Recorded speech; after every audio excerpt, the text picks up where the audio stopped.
Zoom y'all in just a smidge. I'm gonna be just folding some laundry while we chat. So as you can probably tell from the title of the video, we're gonna be doing a no-buy month challenge. It's pretty much exactly what it sounds like if you've never heard of it, where you cut any and all unnecessary spending for a month. For the month of November, that is what Zach and I are gonna do. And I wanted to just kind of talk about like some of the reasons that we want to do the no buy and some of the goals of the no buy and stuff like that. So I have some notes in my phone about these things. I first want to start off with talking about our whys. Like, why do we want to do this no buy challenge? The first thing, and probably one of the biggest things, is to really start practicing gratefulness and being grateful for all of the things that we have instead of constantly worrying about what we don't have or looking at what we don't have or what we could have. I touched on this a little bit in my last video. I kind of started spending irresponsibly online and like doing a lot of impulse buying, really getting into a habit of like, if I see something and I like it and I want it, I immediately get it. Like, very instant gratification. I never like really thought about much before I bought it. I didn't save for anything. I just saw it, liked it, and purchased it, whether it was a good purchase or not, whether it was out of our budget or not. I just really was in a very bad habit of doing that. Part of the point of doing this is to practice being grateful for what we have and also to practice delayed gratification and getting out of the habit of just getting something as soon as we want it, because that's really not a healthy thing in my opinion, like just to always get what you want when you want it. And it's also not something that I want my daughter growing up like learning that that's how the world works, because it doesn't. So the second reason is to also just expose like how much money we blow on a monthly basis on random stuff, whether that be like food purchases or Amazon purchases, or before I deleted social media, like Instagram and TikTok ads, random trips to Target, like all of that kind of stuff. I know that we spend a lot of money on stuff like that, but I don't know how much, because I don't keep track of that. My budget is not like an every dollar budget. It's pretty close, but anything left over just goes into a spending account, like an account that we can like swipe our debit card out of. But then we also use our credit card on top of that. I just don't keep track of those purchases like at all. And I also want to use it as kind of giving like a shock to the system, because we want to change our spending habits in general, especially now with having a baby. I think it's going to be really helpful for us if we give a shock to our system where we completely lock down our spending. We're not spending a single cent on anything that is not a necessity, so that we can see what life looks like in that way and practice restricting ourselves, really. The third reason also goes along with some of what I talked about in the last video, which is practicing good stewardship. Again, like I talked about this before with the reason that I ended up deleting social media and stuff. I saw this video where this woman was talking about being in financially difficult situations and then praying about it, but then being like, you know, why would God give me more when I'm not stewarding what he's already given me in a good way? So I'm currently editing this video, and I also wanted to put in here, it's not just about like, oh, if I don't steward what God gave me now well, then he's not going to give me any more, so like I need to make sure that I'm stewarding well so that he'll give me more. It's about being Christ honoring in what he's given you. Like, you might steward perfectly and you might never get any more, and that's okay, because God is still good and he's given you what you need. You know, like you have everything that you need. I didn't want it to come across like I was like, oh, we gotta steward well so that we can get more and more and more and God can keep blessing us, because that's not how that works. And that's not what I meant. It's just a point of like, okay, well, he's definitely not going to give you more if you're not stewarding what you have now well. But then also, like, you should just want to steward well to honor him and to be Christ-like. I just wanted to throw that in there so that it didn't sound like abundance gospel or prosperity gospel. That's what it is. I didn't want to be sounding like prosperity gospel. That was just like one of the points she made in her video. And she even mentioned like, this is not prosperity gospel stuff. Like, I'm just making a point that like, you can't expect your situation to get better or like for there to be more for you in the future if you're not being responsible now. Like, you need to be responsible now. Back to the video. And we definitely have not been. We have not been stewarding well. So I want to practice good stewardship. And I feel like that goes along too with like being grateful for what we have, because God has blessed us immensely, like in so many ways. And I think we just really take it for granted by being in this mindset of not appreciating what we have and always looking for what's next and what could bring us a few minutes of joy, you know, when we get the package at the door, or when we press purchase, you know, or when we use the item for the first time and then inevitably never touch it again. The fourth reason is to pay off debt. Let's be real, most of the time when people do no spend challenges, it's because they have debt they want to pay off. And we're no different. You know, I mentioned this in our last video as well. We have student loans and I have a car payment. All in all, we have about $116,000 in debt between the student loans and the car payment. We are renting an apartment and we want to buy a house, but we don't want to buy a house until we're debt free. In fact, we were advised not to buy a house until we're debt free. We built a payoff plan with our current incomes and expenses. And as of now, it has us paying it off in about 4 years. I want to make sure that we take that seriously and that we actually get it paid off in 4 years, that we don't let ourselves get lazy and lackadaisical, because we have been very lazy, and start like just ridiculously spending and then setting ourselves back further and further and further. Because then at the end of that 4 years, we want to get an emergency fund saved. We want to then start saving for a house.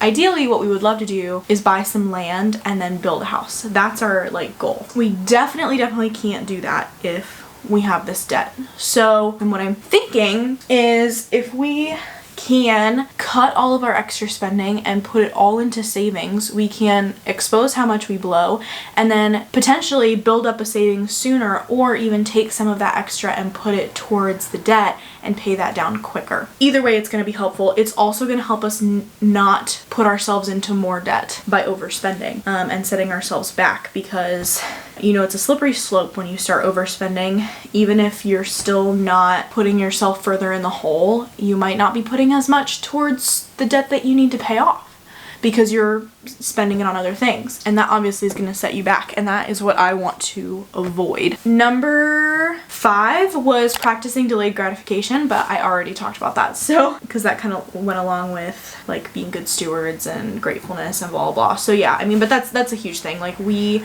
live in an age of constant dopamine hits when we're scrolling online.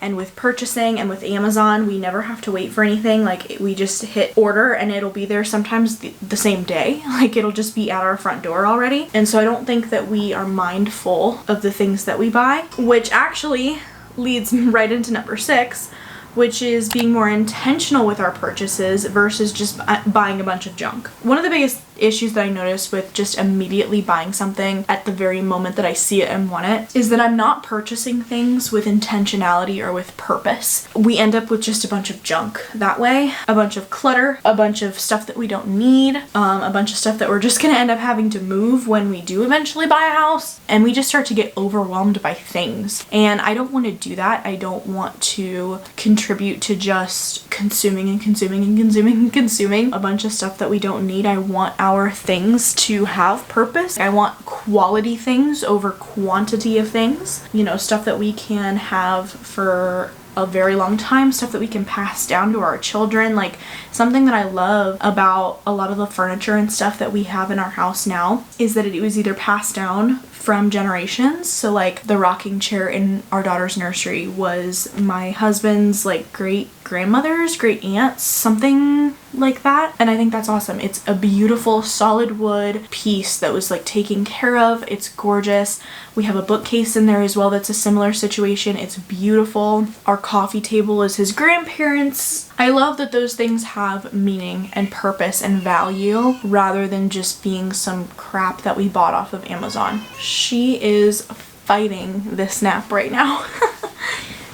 Number 7, eating out less. Another big thing that we spend a lot of money on, and probably the majority of our money on, is food. And not in like groceries, but in eating out. We have definitely gotten much better at this in the last, I'd say probably 2 months. We've been much more intentional about going to the grocery store every week, planning dinners, planning lunches, having stuff to eat for breakfast, and actually eating that stuff. Because before, we would go to the grocery store and buy stuff, but never with intention, and then we would end up not using it and just eating out for like every meal of the day.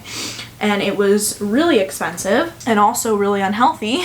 And then last but not least is to declutter some things. So this kind of goes along with being more intentional about purchases instead of just buying junk, because we have bought just like a lot of random junk over the years, including clothes and home decor and just random items. I want to declutter some of that because I'm starting to feel very overwhelmed by things in our apartment. You know, our apartment's not huge, and we've accumulated a lot of stuff in just the year that we've been living here. Year and a half, I guess, but still. We have a lot of things, and it just kind of starts to take over, and it becomes overwhelming. And so I really want to focus on decluttering over the next couple of months. I'm sure it's going to take me a while, but yeah, just getting rid of stuff that we don't need or that we even maybe forgot we had. I want to focus my attention on that instead of accumulating more things. And so I think starting with a no-buy month is gonna be a really great way to achieve that. So those are all of the main reasons why we wanna do this no-buy challenge. Now I wanna talk about our like plan for going into it. This is in no particular order. These are just thoughts that I had and wrote down as far as how I want to handle this, and maybe things will change. I don't know. We'll see how it goes. The first thing that I wrote down was that if I see something that I want, whether that be out at a store or online, even though I shouldn't really be seeing much online because I'm not getting online very much now, then I'm going to add it to a wish list. This was something common that I saw a lot of people doing no buys do. They either like screenshotted it for later or just like wrote it down, and what a lot of them found was that they either forgot about it, or when they went back to look at the list or what they had screenshotted, they weren't really interested in that item anymore. It was more just like one of those things that they thought they wanted it for a second. Because they didn't allow themselves that instant gratification, they realized later that they don't really want that thing. That is my plan, is to just put it on a wish list, and then if it ends up being something that I do really want, I can keep it on that wish list and maybe ask for it for Christmas, or, you know, save up for it in the future or something like that, depending on what it might be. The second thing is more of a rule, I guess. So there's gonna be no non-essential purchases. Basically, if it's not in our budget that I've already have, it's not being bought, because I include everything in our budget that we could possibly need. Now, that does exclude products that I use on a daily basis that I might run out of. So that could be my face wash, a mascara, like my mascara that I use. So if I run out of something like that, then I am allowed to buy it again, because it is something that I genuinely use either on the daily or, you know, several times a week or whatever. We don't buy them that often, so they don't get put in the regular budget. And same thing goes for Zach. Like if he ran out of something, like a product that he uses, like maybe a beard care product that we don't buy super regularly, but that he uses all the time. I was initially too going to put coffee in here as an exception to the rule, because I am going back to work next month as well. So in the month of November, my maternity leave ends about halfway through the month, so I'm going back to work, and I was like, I really feel like I should just let myself have coffee because I'm gonna be going back to work, and it's gonna be a hard transition, and I'm probably gonna be tired, you know, all the excuses. And he kind of just like chuckled at me a little bit, and I was like, what? Like, is that a bad idea? And he said, I think it sets a bad precedent to have a no-buy month, but then say, well, except for this, and this, and this, and this, and this. When he said that, I was like, you know what? He's right. I'm already making an exception for, you know, things that I might have to replace, because that makes sense. But to be like, well, I should still be allowed to get my coffee, that does set a bad precedent, and he's completely right. So that is also not going to be in the budget. I'm not going to allow myself to spend any money outside of our normal budget, including coffee. The third one is no eating out, which I did mention. We are not going to go out to dinner, and I did put a caveat on this, unless it's 100% covered by someone else or a gift card. For example, like his mom likes to take us out sometimes, so if she was like, hey, do you guys want to go for dinner? I'm buying.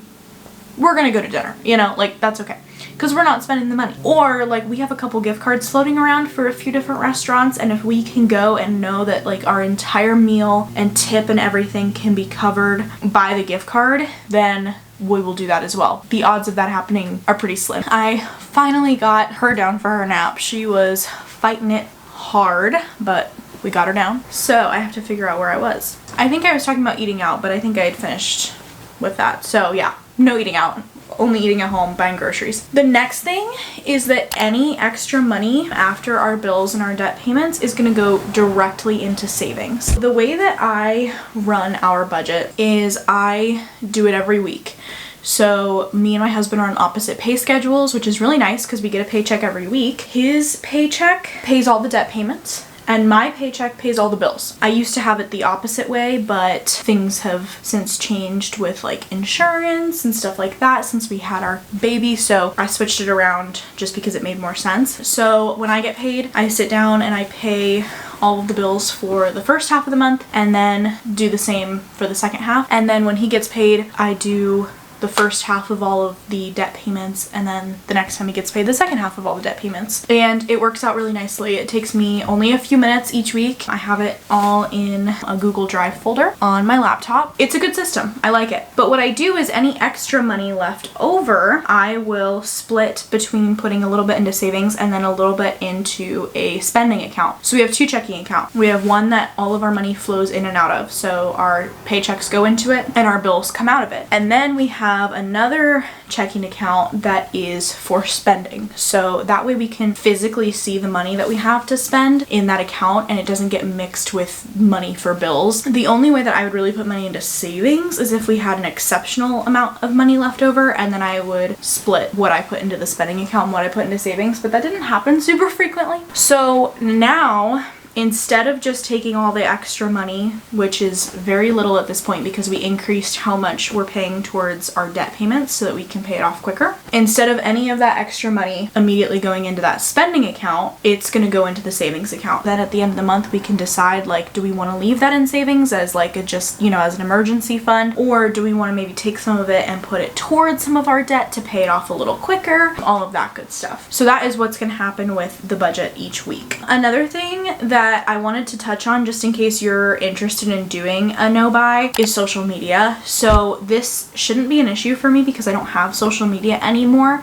but one of the biggest things that was a problem for me when I did was like seeing Instagram and TikTok ads for things. If I just saw something that somebody had and I liked it, I'd go look for it and buy it, even on my own. It will definitely really help, I think, not having those things. And I think if you're looking to do a no-buy, I would highly suggest maybe deleting your social media for the month. That would be a good social media detox as well, because then you're not having the temptation of all of the ads and influencers and things who want you to purchase things through their links. The next thing is that I really want to throw my focus into other things and start prioritizing other things. A lot of the stuff that like we've already talked about, I want to like throw my focus into decluttering. I want to throw my focus into reading my Bible. I want to throw my focus into taking care of our house. I want to throw my focus into, you know, hobbies and things like that, instead of just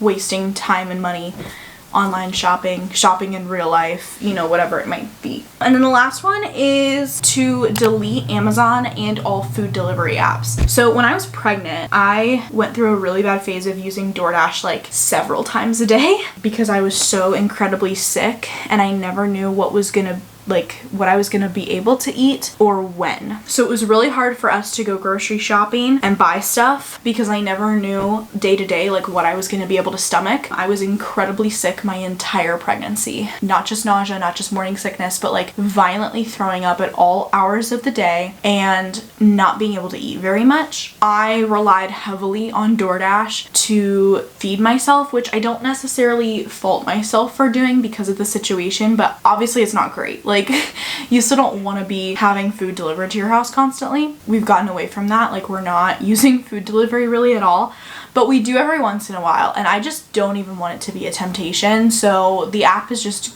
going bye-bye. And then same thing with Amazon. Like, I have used Amazon as a crutch so much, and I just don't even want the temptation to be there anymore. As soon, I have to return something, and so I still need to have the app until I return that item, but as soon as I return it, I'm gonna just delete the app off my phone. And that is pretty much all of my thoughts, I think, kind of going into this. I'm really excited. I really hope that this can be a good turning point for us and that we can really like hunker down and get our finances on the straight and narrow, because they've been in a good place. We've not been neglecting our debt or accumulating more, really. We've been chipping away at it for about a year now, but I just know that we could be doing better and we could be making it go down faster and potentially shorten that 4-year time span, and definitely don't want to add any length to it. So that's kind of the point of all this. And again, not even just the debt, but just like really getting into a healthy place mentally and financially and time-wise, like really wanting to be like Christ honoring in all of those areas, and right now we're not. I think we just need to continue to be intentional, hold each other accountable, and keep the long-term in mind and not just the short-term gratification, because the long-term goals that we have for our family mean so much more than the little like instant dopamine hits we can get from going out to eat or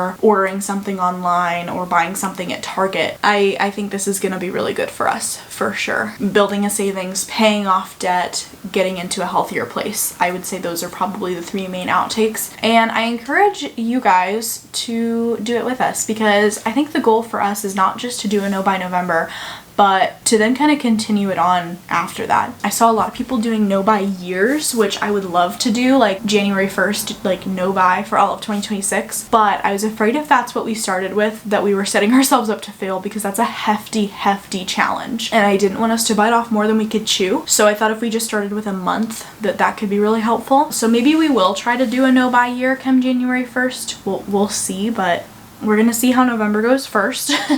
Start with something small and achievable and attainable and see how we do, and make a plan going forward after that. Thanks again for listening to me ramble if you did. I am definitely enjoying having an outlet again like this to kind of just talk to, get all of my thoughts out, and I feel like I'm holding myself a little bit more accountable to some of these things because I'm putting it out there. I will see you guys in the next one.